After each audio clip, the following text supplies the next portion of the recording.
Bonjour à toutes, bonjour à tous et bienvenue dans ce nouveau numéro d'épisode suivant. Je suis ravi de vous retrouver. Épisode suivant, votre émission sur Tech & Co pour décrypter l'actu des plateformes de streaming et des séries qui sortent dessus. Et puis, cette semaine, l'actu, elle est un peu spéciale. L'actu, elle met à l'honneur le gaming. Et oui, on va parler un peu de jeux vidéo. Et une fois n'est pas coutume, dans l'épisode suivant, avec la sortie d'une série qui va peut-être faire parler d'elle. En tout cas, on l'espère, puisqu'on l'a plutôt bien aimé sur ce plateau. En tout cas, moi, je l'ai bien aimé. On verra ce que mes invités en ont pensé. Cette série, c'est Fallout. Ça sort sur Prime Video. C'est une adaptation de la série de jeux vidéo éponyme.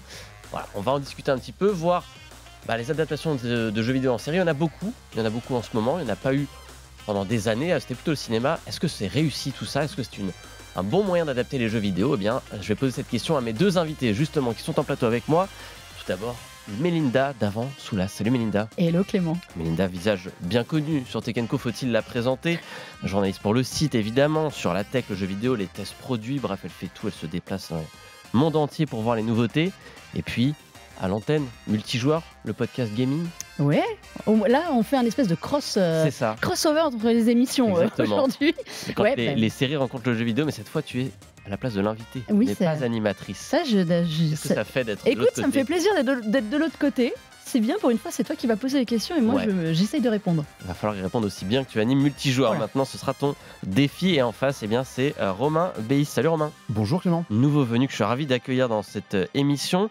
Romain alias Menro sur les internets. Tout c'est à comme fait. ça qu'on te connaît, cofondateur du Grand Pop, site sur lequel tu écris avec quelques amis, Tout à fait. quelques collègues sur les jeux vidéo, la pop culture au sens large. La pop culture, oui, ciné, séries, jeux vidéo, mais aussi animé, lecture de genre.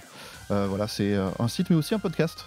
Tout à fait. Un podcast qu'on vous recommande d'écouter d'ailleurs, comme le nôtre, comme celui de Mélinda. Il n'y a que du podcast autour de ce plateau. Et pourtant, on va parler de jeux vidéo.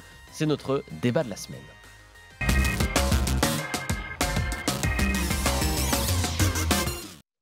Les amateurs de jeux vidéo que nous sommes tous les trois, puisque j'en fais aussi partie, même si ce n'est pas mon domaine de prédilection, on est plutôt gâtés, on va le dire, depuis quelques années. On vit une belle époque, après avoir été regardé de haut par les différentes industries culturelles pendant longtemps. Le jeu vidéo est aujourd'hui partout. Il est évidemment au cinéma. En témoigne le carton de quelques blockbusters récents. Mario, pour en citer un, qui a été le film le plus rentable et le plus vu l'année dernière. Et puis maintenant, forcément, ce sont les plateformes de streaming qui s'intéressent aux jeux vidéo, qui vont piocher dans les licences phares pour tenter de développer des séries qui vont accrocher les téléspectateurs. La dernière en date, c'est donc Fallout. C'est sur Prime Video. Ça sort le 11 avril. Mais avant, il y en a eu quelques-unes. Je vais citer des noms. Arcane, The Last of Us, Halo, Cyberpunk 2077, Resident Evil, The Witcher, si on veut tricher un tout petit peu. Question pour commencer à tous les deux. En tant que gamer, en tant qu'amoureux du jeu vidéo, est-ce que vous êtes heureux de voir toutes ces adaptations en série? Vas-y, je t'en prie. Écoute, pour moi, c'est toujours un plaisir, évidemment, de voir un secteur pour lequel je milite depuis de nombreuses années, que ce soit en tant que fan ou en tant que professionnel depuis quelques années, de voir un petit peu le fait qu'il soit accepté par d'autres médias plus reconnus de manière plus officielle, enfin du grand public.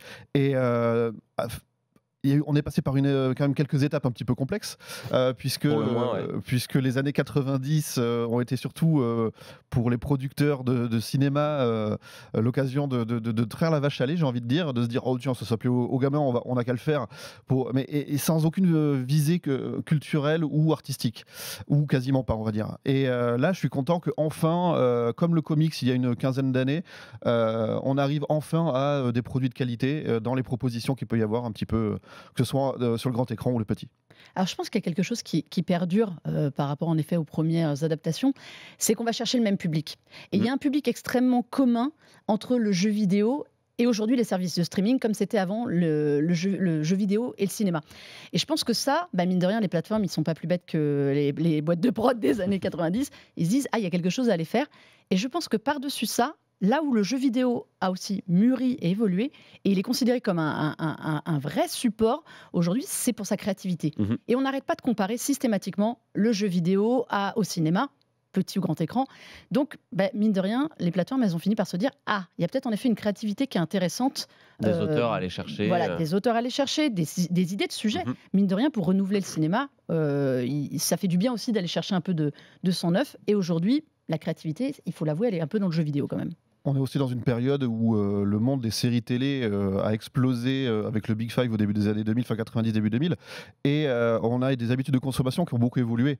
Et quand on voit la production, même au cinéma aujourd'hui, on a quand même tendance à voir des productions qui sont très très ancrées dans des licences déjà connues. Ouais. Et du coup, toute la manne jeux vidéo, c'est quand même des univers qui aujourd'hui comment dire, déplace les foules. Et c'est vrai que comme tu le disais, le jeu vidéo a mûri et il s'inspire tellement des codes de l'audiovisuel, en tout cas pour les jeux à storytelling, première personne, etc., que enfin, un joueur, je veux dire, on est vraiment dans ouais, un parc d'attractions sur lequel il y a pas mal de licences à aller chercher. Et je pense qu'il y a aussi quelque chose de tout bête. C'est-à-dire qu'on a vu, par exemple, au cinéma, on a surépuisé les mêmes licences. Ouais. On a fait des numéros 4, 5, 6, 10. Des legacy sequels. Voilà, 25 exactement. pour certains. On se dit, tiens, on va aller faire du 109, mais finalement, on ne fait pas vraiment du 109 parce qu'on va chercher des univers déjà connus. Quand on sort The Last of Us en série télé, tous ceux qui ont joué à The Last of Us font « Ah, finalement, c'est une expansion de l'univers The Last of Us ». Pour la télé, c'est une nouvelle, quelque chose de nouveau, mais finalement, pour le joueur, c'est quelque chose qu'il connaît. Donc, on fait perdurer aussi cette espèce de sentiment de déjà connu. Donc, c'est un risque, semi-risque, dirons-nous. J'ai cité quelques exemples en intro tout à l'heure. C'est quoi, vous, la série de jeux vidéo, adaptée de jeux vidéo, qui vous a le plus marqué? Vous vous êtes dit, tiens, là, il y a une bonne adaptation, il y a un truc que j'ai retrouvé le jeu, quoi. J'avoue que moi, dans les surprises, je vais dire des choses qui m'ont surprise, il y a eu Cyberpunk Edge Runners. Ouais. Série animée. Série animée, pour le coup, parce que l'univers de Cyberpunk, il est très particulier. Et je me suis dit, ah là là, qu'est-ce qu'ils vont aller nous trouver? En plus, Cyberpunk, c'est quand même assez mature, on va dire, comme jeu. Comment est-ce qu'on adapte ça? L'univers est facile. Night City, c'est magnifique. On a l'impression que c'est déjà un film en soi-même. Et j'ai trouvé qu'ils avaient été malins pour ne pas copier. On parlera, je pense, sans doute de The Last of Us, qui pour moi est un peu un cop-call live action, pour s'inspirer sans copier en allant chercher quelque chose d'un peu original, l'histoire de ce gamin, cette fois, qui est un enfant paumé, qui décide de devenir un cyberpunk, en gros. Et ben, j'ai bien aimé, parce que j'ai trouvé que c'était hyper catchy visuellement, qu'il y avait un vrai rythme, il y avait un vrai souci de faire quelque chose, pour le coup, un peu nouveau dans un univers connu. Moi, c'est une des séries qui m'a le plus surprise. Est-ce que c'est celle que j'ai le plus aimée? Je ne sais pas, mais celle qui m'a le plus surprise. Romain? Ouais, je plus sois sur Cyberpunk. Évidemment, je vais citer les faciles. Hein. The Last of Us reste une très belle adaptation, avec quand même des choses à redire. Et comment ne pas citer Arcane du studio Fortiche. Pareil. Arcane, c'est tiré du jeu vidéo League of Legends, c'est un des jeux vidéo les plus joués, les plus connus aujourd'hui.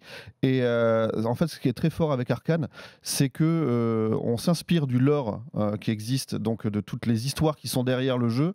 Mais le jeu en lui-même, on joue en 5 contre 5, c'est tout le temps la même map, la même carte. Et oui, c'est pas un jeu qu'on se dirait facile à adapter en termes de narration, etc. Il y a juste quelques bribes de quand il crée un personnage, il lui colle un background et c'est tout. Donc le travail d'adaptation là, c'est même pas un travail d'adaptation, on adapte un univers, mais par contre toute l'histoire et le storytelling est complètement innovant et ils ont réussi à en faire une proposition qui plaît aussi aux non-joueurs de League of Legends. Et ça, c'est, je pense, l'une des clés du succès. Vous en avez un peu parlé tous les deux de The Last of Us, qui est quand même un peu un cap dans ces adaptations de séries, parce que d'un coup, HBO, qui est le temple des séries, on va dire premium, en tout cas les séries de grande qualité qui marquent leur histoire ou leur époque, d'un coup s'est mis à dire, tiens, on va prendre The Last of Us, qui était un jeu déjà acclamé par la critique, par les joueurs, etc. On va en faire une série ambitieuse, avec les décors, un casting très très ambitieux. C'était un beau symbole. Est-ce que on est 1 an après la sortie? Est-ce que vous gardez encore en tête cette série comme une bonne adaptation? Mélina, tu disais que tu avais des réserves justement sur le fait que c'était peut-être pas la grande série de jeux vidéo qu'on aurait pu espérer. Alors, j'avoue que moi, humblement, j'ai lâché en route. Je trouve que c'est comme tu le dis, c'est sans doute une des plus belles adaptations parce qu'il y a du budget, parce qu'ils voulaient vraiment en faire un truc aussi ambitieux que le jeu l'était. J'ai trouvé le casting nickel. Enfin, tout est nickel. En fait, tout est nickel. Il faut avouer ce qu'il y a. Moi, mon seul truc, c'est que tu vois, quand je te parle d'Edge Runner ou Arcane, pareil, j'aime bien l'effet de surprise. Oui, tu retrouves pas le jeu en tant que tel. De ne pas avoir l'impression, en fait, comment dire, d'avoir l'impression de regarder une série et de pas me refaire le jeu. Et il y a eu un peu trop de fois où j'ai eu l'impression d'avoir du cop-call de plan, quoi. J'avais eu le même problème, par exemple, au cinéma avec l'adaptation d'Uncharted. Pour avoir fait tout l'Uncharted, je revoyais les plans du jeu dans le film. C'est un peu le seul truc que j'ai trouvé dommage dans The Last of Us, c'est qu'il ne se soit pas détaché. Je pense qu'on pouvait reprendre les deux mêmes personnages qui sont hyper charismatiques, et c'était difficile de faire The Last of Us sans eux, et d'en faire quelque chose d'un peu plus personnel. Moi, c'est mon seul petit bémol sur la série. Voilà. Une adaptation un peu sage, quoi, peut-être. Ouais, fidèle, trop fidèle. Trop fidèle. En fait, le problème, c'est que la communauté des gamers est un petit peu véhémente dès qu'on sort du matériau source. C'est vrai aussi. Et pour le coup, ça a permis à des gens qui n'ont jamais joué au jeu de faire la rencontre de ces personnages et de cette histoire qui est bouleversante. Là où je te rejoins, c'est que ce qui m'a le plus plu, après moi je suis un très grand fan de la saga en jeu vidéo, et oui je dis saga parce qu'il n'y a que 2 épisodes, mais je dis saga. Ouais, il y a 10 remakes, t'inquiète pas. Il y en aura un troisième, le lobbying qui finira par payer. Mais moi ce qui m'a le plus plu, c'est ce qui est rajouté dans la série quelque part. Il y a des petites scènes en intro d'épisodes, notamment dans les 2-3 premiers, que je trouve particulièrement réussies et marquantes de ce que ça remplit des vides laissés dans l'histoire. Et cet épisode 3 qui a beaucoup fait parler et qui montre à l'écran ce qui est sous-entendu dans le premier jeu. Donc ça c'est hyper intéressant d'aller plus loin, c'est là où je te rejoins. Et dans le même ordre d'idées, autant j'ai beaucoup aimé tout ce que j'ai vu, autant certaines scènes m'ont beaucoup plus touché dans le jeu vidéo. Et c'est paradoxal, puisqu'on est avec des acteurs en motion capture qui ont été digitalisés, on va dire, de manière après qu'on leur colle les personnages qu'on connaît. Mais il y a des scènes que je trouve beaucoup plus touchantes et beaucoup plus profondes dans le temps long qu'est un jeu vidéo. Et c'est pour ça que il y a l'incarnation, le fait d'incarner nous-mêmes les personnages, quand il leur arrive quelque chose, forcément on est plus touché que juste de les voir sur l'écran évoluer, même si on les connaît et qu'on adore Pedro Pascal par ailleurs ici, hein, pas de souci, mais on est peut-être un peu moins embarqué dans ces contraintes ou en tout cas ces dilemmes émotionnels qu'il a parfois, alors qu'un personnage de jeu, on est le personnage, quoi. Je pense que c'est un peu la difficulté, parce que contrairement à ce qu'on pense, et on l'a vu au cinéma et on le voit dans les séries, adapter un jeu vidéo en série, on ne peut pas le faire. Parce qu'en effet, voilà, comme l'a dit Romain, il y a des temps morts en fait dans un jeu. Il y a une part de liberté du joueur qui fait qu'on... Alors, The Last of Us, c'est pas forcément le bon exemple, parce qu'il est assez linéaire en fait comme jeu. Mais il y a des moments où on construit notre jeu. On ne construit pas une série. Donc la série, elle doit avoir des partis pris. Et moi, je suis d'accord avec toi sur les petits ajouts, en fait, les liens entre certaines scènes qui étaient intéressants dans la série et d'autres où il y a un manque, peut-être aussi parce qu'on a joué au jeu et qu'on connaît la scène, et que justement, à vouloir reproduire la scène à l'écran, on a perdu le premier effet émotionnel. C'est pas facile d'adapter un jeu. On n'écrit pas un scénario de jeu comme on écrit un scénario de série. Et forcément, il y a des choses qu'on ne voit pas. Le plan de la caméra dans un jeu n'est pas un plan de caméra de série. Notre façon de jouer n'est pas la même. On ne va pas jouer, toi et moi, de la même manière. On ne va pas aller vers le même endroit. Et donc, on ne construit pas la même histoire. Et ça, c'est compliqué. Et quand on veut trop coller, à mon avis, à un jeu, au plan d'un jeu qui est en plus extrêmement réussi, The Last of Us d'un point de vue le jeu en créativité, ça colle pas. Et moi, c'est souvent le truc que j'ai, le bémol que j'ai sur certaines séries quand elles veulent être trop fidèles au film, trop fidèles au produit initial.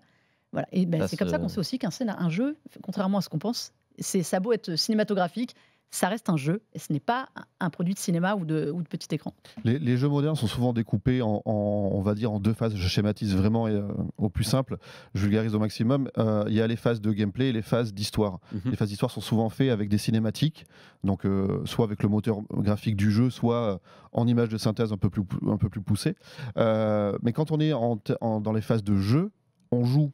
Et quand on joue, il y a des choses qui sont redondantes. Affronter un ennemi, on va le faire 1, 2, 4, 45 fois. Même si la situation, comme chaque match de foot, est différente, on fait à peu près les mêmes choses. Et dans une série, on ne peut pas se permettre de refaire la même scène 40 ou 50 fois.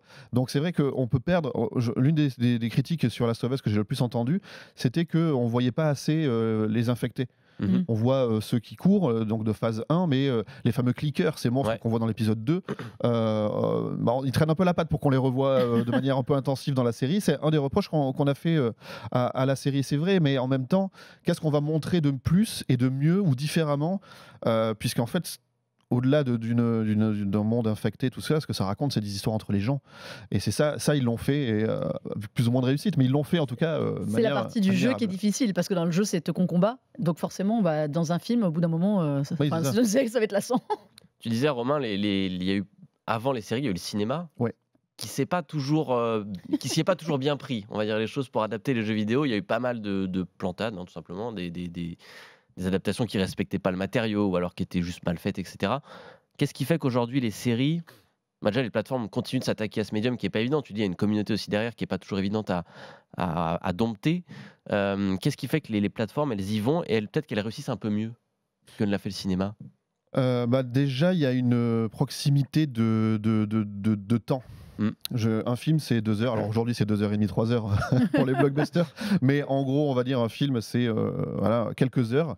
Une série, tout de suite, on est sur un temps un peu plus long. Et c'est vrai que les scénarios ont tendance à être dilués dans le jeu vidéo pour permettre justement au gameplay d'avancer.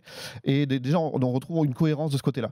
Après, l'autre truc, c'est que souvent les jeux vidéo, alors c'est un peu caricatural, mais sont découpés en niveaux, on va dire, même si c'est pas au sens propre du niveau 1.1, 1.2 de Mario. On a un peu évolué depuis. Voilà, on a évolué, mais il y a quand même cette logique-là de faire la zone de, on va dire, la montagne, puis après celle de la plage. Enfin, des univers bien marqués en tout cas. En tout cas, voilà, avec leurs propres différences, leurs propres caractéristiques. Et en ça, le découpage en épisodes permet de faire avancer les choses de manière un petit peu similaire. Donc ça, c'est la première des choses. Et la deuxième, c'est que on a des plateformes qui veulent s'affirmer, qui veulent démarcher un nouveau public. Et ce public, et il peut aussi être concomitant avec justement le public de fans de jeux vidéo qui a déjà des univers, qui est souvent dans une envie justement de reconnaissance de son média. Et donc là, du coup, on a un peu tout qui se rencontre pour se dire tiens, on va le faire, et on va le faire avec, non seulement avec des moyens, mais avec l'envie de le faire conforme à la vision du créateur original. C'est-à-dire qu'on parlait de The Last of Us à l'instant, mais The Last of Us, Neil Druckmann, qui est donc le créateur du jeu, co-créateur du jeu, est il est impliqué. Complètement impliqué avec Craig Mazin qui avait fait Tchernobyl. Donc on a affaire à des gens quand même d'un certain niveau, certains standings de créativité. Et on a voilà une rencontre là où dans les années je sais pas 90 quand on fait Mortal Kombat avec Christophe Lambert entre autres, on n'est pas dans ce que font Ed Wood et John Tobias de Mortal Kombat. C'est d'abord un producteur qui veut faire de l'argent, peut-être à l'époque. C'est un peu ce côté cynique. À l'époque, on cherchait un business. Ouais. Alors aujourd'hui toujours, mais on essaie de le faire plus dans le respect peut-être du matériau source, qui est un peu plus reconnu aujourd'hui qu'il ne l'était à l'époque. Quand on adapte un livre, on n'a pas besoin de brosser des fans de livres dans le sens du poil. Le livre est une évidence dans le microcosme de la création. Là, pour le jeu vidéo, c'est un peu plus compliqué. Alors, on va y venir justement avec donc la sortie de la semaine qui nous intéresse. C'est donc la série Fallout. Un mot avant de parler de la série sur les jeux Fallout.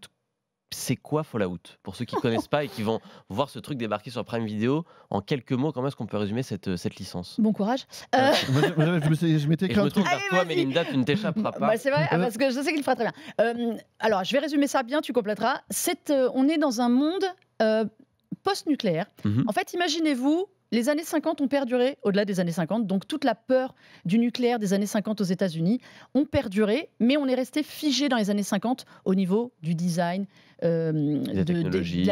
Alors la technologie a avancé, mais les gens sont restés figés dans leurs habitudes, leurs peurs, leurs anxiétés des années 50, sauf qu'on est 200 ans plus tard et que le monde s'est mangé des attaques nucléaires à gogo et quelque part, les riches se sont enfermés dans des abris, les fameux vaults, pour en fait faire perdurer l'Amérique, donc rendre sa grandeur à l'Amérique. Triomphante, bien sûr. Et ils sont restés entre eux et ils vivent enfermés au sous-sol parce que à la surface, radiation, les pauvres sont restés et donc on a des créatures étranges qui peuplent tout ça. C'est complètement l'apocalypse.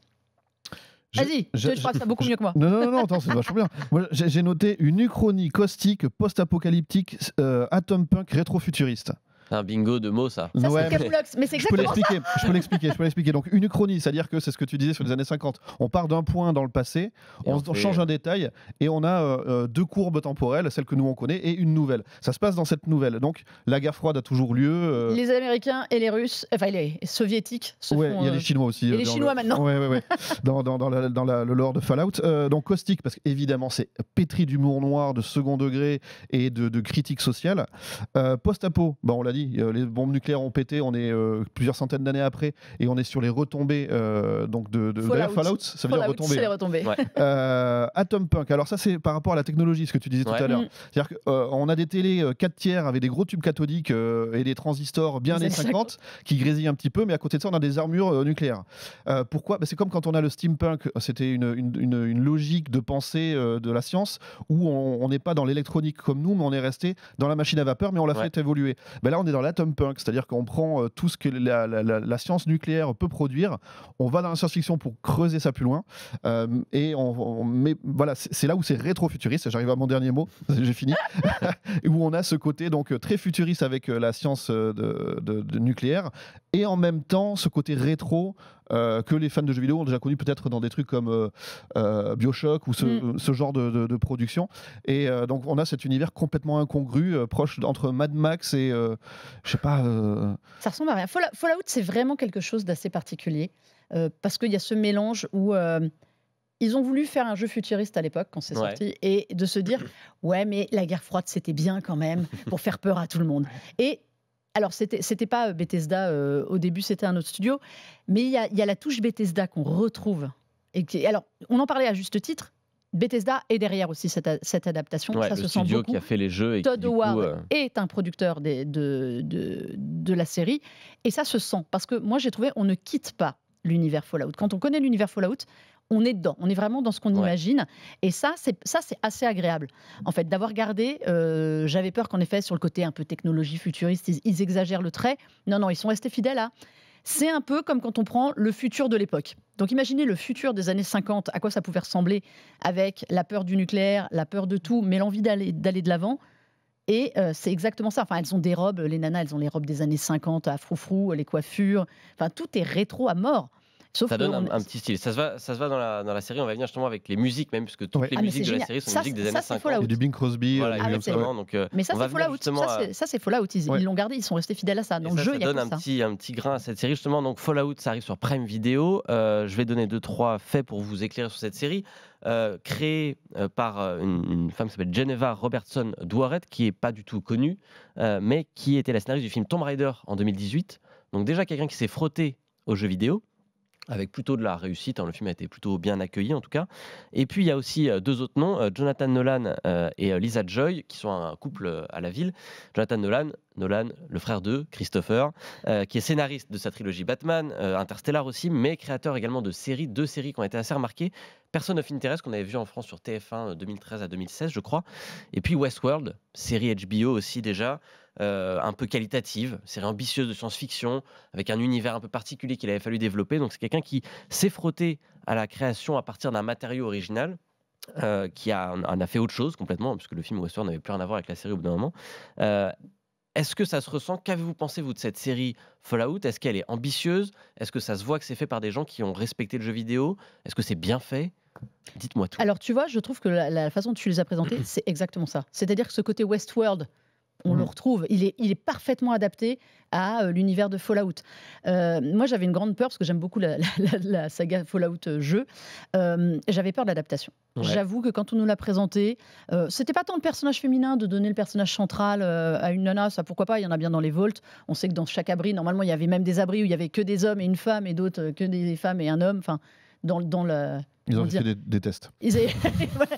Il y avait l'univers Fallout était suffisamment large pour prendre ce qu'on voulait. Eh bien, je trouve que visuellement, c'est respecté. C'est vraiment ce qu'on imagine. L'importance de la musique, voilà, l'importance de la musique dans le jeu, elle est gardée dans la série et ça crée cet univers. Il y a ce côté où on regarde ça en se disant mais c'est complètement foutraque en fait. Pourquoi aller chercher du Bing Crosby, toutes les stars des années 50 sont dedans, alors que les mecs sont en train de se canarder avec des armes futuristes. Des armures volantes. Ils ont tous des ordinateurs, alors qu'on l'air rétro, mais qu'on l'air quand même à la pointe de tout. Je trouve que vraiment, c'est une bonne adaptation de l'univers. Sur la série, ils ont collé à rien. Quand on a fait tous les épisodes, on arrive à retrouver des bribes de « Ah ouais, ça c'est un peu plus le premier, le quatrième. » Même les DLC, il y a des trucs. J'ai trouvé que pour ça, les personnages sont respectés, enfin la conception du personnage, la conception de l'univers est respectée, la trame. On y reviendra après. Je me suis moi posé la question, quelqu'un qui connaît rien à l'univers, est-ce qu'il peut rentrer dedans ? Clément m'a donné la réponse. Oui, parce que moi je n'ai pas joué au jeu Fallout, j'en ai fait absolument aucun. C'est une saga qui je passais complètement à côté moi. Et je dois dire que j'ai plutôt apprécié la série, hein, globalement. J'ai pas tout compris. Ouais, c'est ça, Parce c'est qu'on ça. on a vu les 4 premiers épisodes. Pas tout compris là où on en est, mais c'est suffisamment intriguant. Et en même temps, il nous donne suffisamment de biscuits pour qu'on puisse avancer et se dire tiens, ça, ok, ça j'ai compris au bout de 2 épisodes, ça au bout de 3, j'ai compris. Donc ça donne un peu envie de continuer. Voilà, moi ça m'a plutôt intéressé. L'univers est assez fou. Moi je trouve assez un peu voilà déglingo avec ses musiques un peu anachroniques. Enfin, on sait pas trop où on est dans le temps et c'est assez perturbant, mais c'est plutôt marrant. Voilà, moi j'ai bien aimé. Romain, qu'en as-tu pensé? Je vous rejoins, je trouve ça assez bien dans l'adaptation, genre les mecs et les nanas qui ont fait les décors. On voit que il y a des gens qui aiment le jeu, qui aiment la saga, qui aiment la licence, et que ce soit même les costumes, l'attention portée justement à cette ambiance si particulière. Je trouve que tout ça est hyper réussi. Les détails Les dans détails, ouais. l'abri, c'est tout bête, mais les affiches, le numéro, les Oui, choses. il y a ce côté propagande Ouais. des années Ouais. 50, Ils ont vraiment tout tout ça. gardé. Et en ça, tout ça, c'est très réussi. Après, je trouve l'image un peu trop propre. C'est un peu un paradoxe dans cet univers un peu saturé, un peu détruit, etc., Mhm. d'avoir quelque chose d'aussi propre. Mais en même temps, c'est les standards d'aujourd'hui, notamment sur les plateformes et tout ça. Donc, on est en 4K, tout ça, machin. Pour juste se concentrer sur ce que ça raconte, donc oui, déjà, il faut bien le préciser, c'est une création originale. Ouais. C'est une adaptation de l'univers et à Et non jamais pas d'un d'un scénario jeu. d'un Pas des d'un jeux, ouais. pas d'un des épisodes, ouais. Contrairement à The Last of Us, par exemple, Ouais. qu'on vient de citer, ou The Witcher qui a adapté les livres saison par saison, enfin adapté. Du coup, moi je trouve que c'est assez réussi pour m'accrocher. Après, est-ce que je serai client jusqu'au bout? Je ne sais pas. Mais il y a des choses que je trouve particulièrement jubilatoire. Le personnage de Walton Goggins, qui Ouais. est donc dans 2 temporalités. Donc c'est le fameux cowboy que vous voyez dans la bande-annonce avec toute la peau fondue et, Ouais. et la chair le nez, apparente. le nez qui Ouais. a disparu. goule. La goule. La goule. Et qui était aussi un personnage emblématique culturel des mini-spots qu'on pouvait... Ouais. enfin, j'essaie de pas trop en dire, mais... Mm. Bah, on comprend. Il y a on des com- personnages clés de la série. Pour en le, tout Tout à cas. fait, pour ouais. le coup, on comprend que De toute façon, il y a un trio, là, qui se fait, mais, il existe avant et après l'attaque nucléaire et que lui est resté en surface, quoi. Et voilà, donc ce personnage-là nous permet de comprendre et de remplir les vides laissés par justement le suspense que veut le récit. Et je trouve que dans un spectre total, il serait vraiment du côté...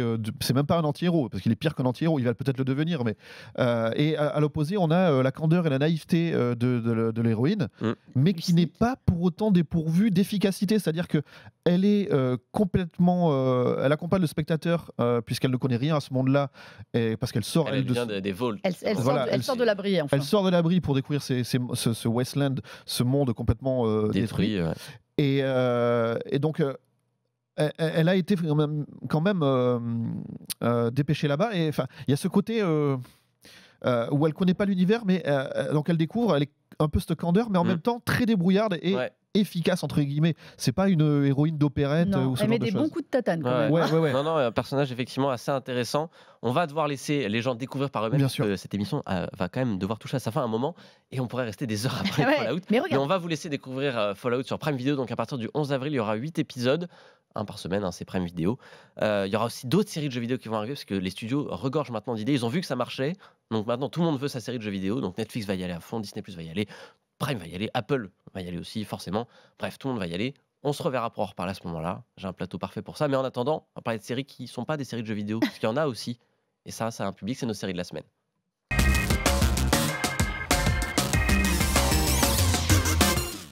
Deux séries donc pour conclure cette émission. On va faire un détour par le sport pour commencer, avec précisément le football américain. Ouais, je suivais ma rebelle dans cette émission. Et ouais, Je vais Melinda vous parler adore le football de séries- américain. Ouais, c'est vrai. Non, mais c'est Faut vrai, le c'est les gens savoir. qui me connaissent. C'est elle qui regarde le J'adore. Super Bowl, c'est elle qui se lève, c'est elle. Ouais, je spectatrice suis la qui se lève seule à qui pas va se faire d'heure. un café pendant le halftime show parce qu'elle n'en a rien à faire. Parce qu'elle attend la reprise du match. Non, c'est vrai en plus. Non, tu nous recommandes toi donc une série, c'est sur Apple TV+, c'est Ouais, ça? ça s'appelle Dynasty et c'est l'histoire des New England Patriots, équipe phare du début des années 2000. C'est une équipe qui a été 6 fois championne, dont tout le monde connaît Tom Brady, évidemment, le La quarterback, superstar. la superstar, l'ancien mari de Gisele Bündchen, donc ça contribue aussi au personnage.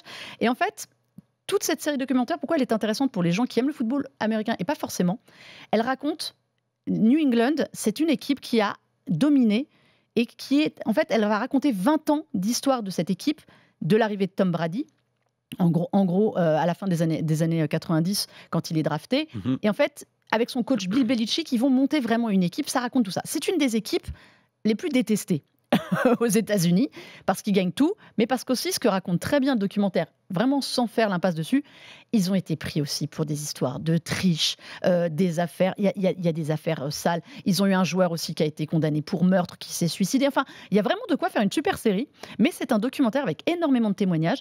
Ils témoignent tous. Même sur les affaires qui sont un peu louches. Il y a Robert Kraft, qui est le patron, le milliardaire qui avait investi, Tom Brady, Bill Belichick, c'est vraiment les 3 stars de ce documentaire. Mais tous les autres parlent, même les joueurs, tous les autres joueurs, les défenseurs.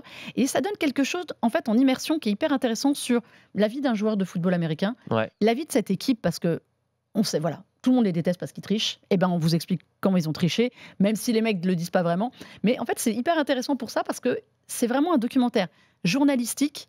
C'est pas une hagiographie des Patriots. C'est vraiment, il parle de tout, des Super Bowls, des victoires, des défaites. Et j'ai trouvé ça hyper intéressant sur les coulisses, ce que ça dit d'un club comme ça. Parce que je déteste ce club aussi, soyons honnêtes, ça m'a fait plaisir. Mais vraiment sur les soupçons de triche. Enfin, les mecs ont espionné, envoyé des gens espionner les entraînements, ce qui est absolument interdit. Ils ont réussi à écoper d'une petite amende. Franchement, à l'échelle de la triche, c'était rien. Donc ça a fait un scandale. Et derrière, on voit qu'ils sont pris dans d'autres choses. Et ils en parlent. Et ils parlent aussi de l'aspect sportif qui est important. C'est l'impact d'un joueur comme Tom Brady sur le collectif. C'est quand même un mec qui a pris la place de la superstar de l'époque, qui est un quarterback. Bledsoe, qui avait été acheté $100 millions. Enfin, à l'époque, c'était énorme. Et lui, c'est le petit jeune qui arrive, qui profite d'une blessure et qui a dépassé, qui est devenu l'un des tout meilleurs joueurs au monde. Qu'on l'aime ou qu'on l'aime pas, il faut avouer ça. Et il y a un truc qui est hyper intéressant, c'est qu'à la fin, les joueurs qui jouent avec lui disent on jouait sous les ordres de Belichick, qui est un entraîneur vraiment qui a un caractère de cochon. Il dit mais on jouait pour Tom.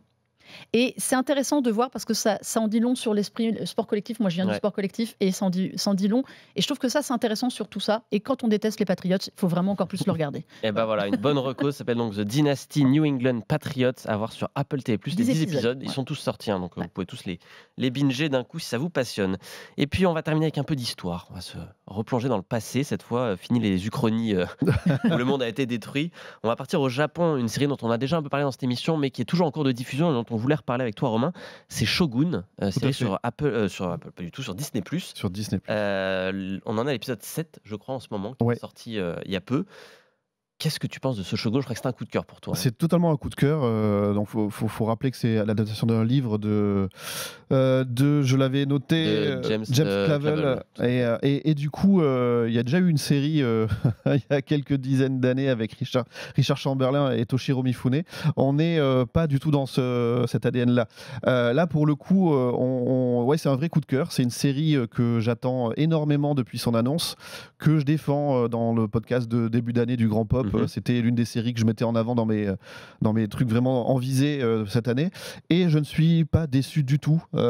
C'est-à-dire qu'à chaque épisode, je pourrais m'en faire 4 heures. Donc c'est un épisode par semaine sur Disney+. Ça raconte, on pourrait penser que c'est juste une histoire de guerre civile au Japon. Et la série a l'art d'aller beaucoup plus loin que ça. C'est aussi un récit social sur les mœurs de l'époque, sur l'interculturalité, sur les luttes de religion. C'est vraiment hyper bien mis en scène. C'est en termes de photos et de costumes, c'est sublime. Et on a ce personnage donc un peu qu'on pourrait injustement penser que c'est le white savior, vous savez, un occidental qui va dans une autre civilisation, enfin pas civilisation, mais dans une culture, pardon, et qui tout d'un coup devient le sauveur absolu. Alors c'est pas du tout ça. Lui il pense qu'il va l'être, le personnage. Lui il pense, et le public aussi, je pense. Et c'est là où il y a un renversement total. Très intéressant. Qui est vraiment habile. Et je trouve que cet acteur, la Cosmo Jarvis, m'énervait au plus haut point dans les premiers épisodes. Ouais. Et à dessein, je pense. Ça a été fait exprès, je pense, pour nous déstabiliser derrière. Et il y a un retournement. C'est pas un retournement soudain, c'est quelque chose de beaucoup une évolution du personnage, une évolution lente, etc. Et si on aime la culture traditionnelle japonaise, c'est aussi la confrontation des cultures avec le modernisme occidental. Et il y a quelque chose de vraiment, alors à part ils sont censés parler portugais et qu'ils Et ils parlent en parlent tous anglais oui. pour des raisons de diffusion, il y a quand même énormément de phases en japonais. Ouais. Et je sais que même en français, moi je regarde en VO, mais je sais que même en français, il y a énormément de phases en japonais. Ça refroidit beaucoup de gens et c'est pour ça que je voulais en reparler en disant essayez de dépasser ça Ouais. parce que ça va Il faut un vraiment. peu s'accrocher, je pense, au début. Ouais. Les 2 premiers épisodes sont un peu lents à on pose des personnages, on pose des enjeux politiques aussi d'un pays qu'on connaît pas forcément beaucoup. Mais je te rejoins là-dessus. Je pense qu'il faut venir en espérant des batailles et des samouraïs, et il faut rester pour ce que raconte vraiment la série, à savoir cette rencontre de 2 cultures à une époque où on voyageait pas, on se connaissait pas et on découvrait. Ça s'appelle même pas le Japon, elle appelle ça The Japans, Ouais, les Japons à l'époque. comme ouais. Et- Donc une très bonne reco, effectivement, que je plus sois Shogun. Avec sinon, c'est à voir. Hiroyuki Sanada. Tout à fait, qui est excellent. C'est à voir sur Disney+. Il y aura 10 épisodes en tout, donc on approche de la fin. On verra ce que le final nous réserve. Merci à tous les deux d'avoir été avec moi pour cette émission. Merci Mélinda, merci Romain. On se reverra pour parler de jeux vidéo, je vous promets qu'on aura plus de temps pour le faire la prochaine fois. Mélinda, je te libère, parce que tu vas enregistrer ta propre émission Eh maintenant. bien oui, maintenant Il est temps. je prends ta place. On va inverser les places. On va parler adaptation de jeux vidéo, puisqu'on va rester dans le thème, mais cette fois avec le prisme des jeux vidéo et non pas des séries peut-être. Chacun son pré-gardé comme ça. Le crossover continue. Exactement, avant la saison 2. Merci à tous. Vous pouvez revoir évidemment l'émission en replay si vous en avez raté une partie. Moi je vous dis à la semaine prochaine.